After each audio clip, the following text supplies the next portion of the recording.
नमस्कार दोस्तों। क्या आपने कभी सुना है कि श्री कृष्ण, जो स्वयं विष्णु के अवतार हैं, वो भी किसी योद्धा से डर सकते हैं? जी हां, ये कोई साधारण योद्धा नहीं था। यह था महाबली बर्बरीक, जिसे आज हम खाटू श्याम जी के नाम से पूजते हैं। लेकिन आखिर क्या कारण था कि श्री कृष्ण ने खुद बर्बरीक से उनका सिर मांग लिया? क्या वाकई वो उनके अस्त्रों से डरते थे, या इसके पीछे कुछ और ही कारण था?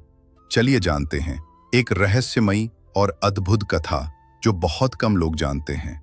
बर्बरीक कोई साधारण योद्धा नहीं थे। वो थे भीम के पोते और घटोत्कच के पुत्र।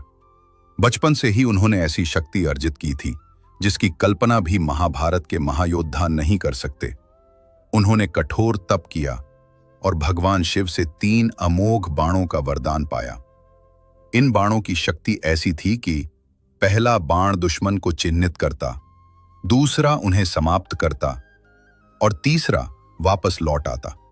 इतनी शक्ति होने पर भी उनका स्वभाव शांत, सरल और न्यायप्रिय था। बर्बरीक ने एक महान प्रतिज्ञा ली थी, मैं युद्ध में उसी पक्ष का साथ दूंगा जो हार रहा होगा। यह प्रतिज्ञा भले ही महान प्रतीत होती है, लेकिन इसके पीछे छिपा था युद्ध का सबसे बड़ा संकट।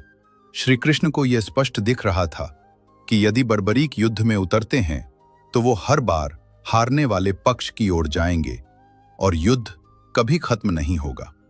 महाभारत युद्ध से एक दिन पहले श्री कृष्ण ब्राह्मण के वेश में बर्बरीक के पास पहुंचे। उन्होंने बर्बरीक से पूछा, तुम इतने आत्मविश्वास से युद्ध में क्यों जा रहे हो? बर्बरीक ने कहा, मेरे पास 3 बाण हैं जिनसे मैं पूरे युद्ध का फैसला कर सकता हूं।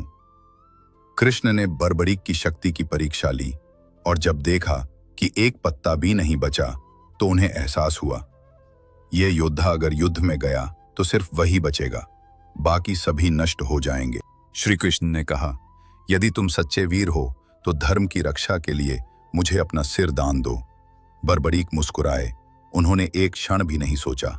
उन्होंने कहा, यदि मेरा बलिदान धर्म की स्थापना में सहायक हो तो मेरा सिर 100 बार अर्पण है।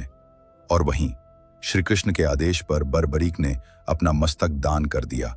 श्री कृष्ण को बर्बरीक से डर इस बात का नहीं था कि वो उन्हें मार सकते हैं, बल्कि इस बात का था कि उनकी तटस्थता ही युद्ध का संतुलन बिगाड़ देगी।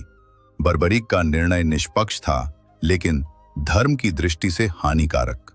कृष्ण ने समझा कि यदि धर्म की स्थापना करनी है तो युद्ध को एक स्पष्ट दिशा में ले जाना होगा, और बर्बरीक की उपस्थिति उस दिशा को भटकाने वाली थी।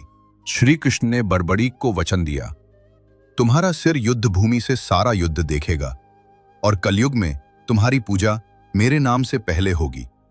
इसलिए आज भी हम कहते हैं, श्याम नाम के बिना श्री कृष्ण का नाम अधूरा है। बर्बरीक ही हैं आज के खाटू श्याम बाबा।